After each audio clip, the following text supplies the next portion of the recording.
श्री हरि। श्रीमद् भगवत गीता के अध्याय 5 श्लोक 15 से 21 के अर्थ को सुनेंगे।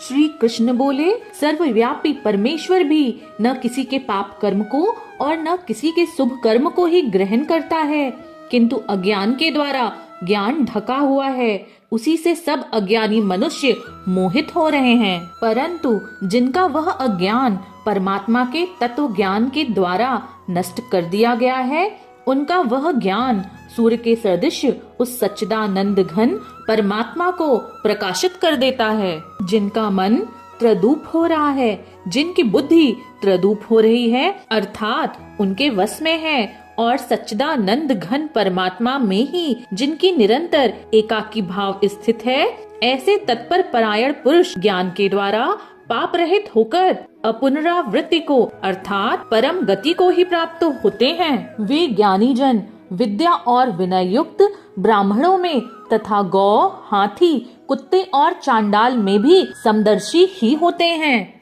जिनका मन संभाव में स्थित है, उनके द्वारा इस जीवित अवस्था में ही संपूर्ण संसार जीत लिया गया है, क्योंकि सच्चिदानंद घन परमात्मा निर्दोष और सम है। इससे वे सच्चिदानंद घन परमात्मा में ही स्थित है। जो पुरुष प्रिय को प्राप्त होकर हर्षित नहीं होता और अप्रिय को प्राप्त होकर उद्विग्न नहीं होता, वह स्थिर बुद्धि संशय रहित ब्रह्मवेता पुरुष सच्चिदानंद घन परमात्मा परम ब्रह्मा में एकाकी भाव से नित्य स्थित है। बाहर के विषयों में आसक्ति रहित अंतःकरण वाला साधक आत्मा में स्थित जो ध्यान जनित सात्विक आनंद है, उसको प्राप्त होता है। तदंतर वह सच्चिदानंद घन परम ब्रह्मा परमात्मा के ध्यान रूप योग में अभिन्न भाव से स्थित पुरुष अक्षय आनंद का अनुभव करता है।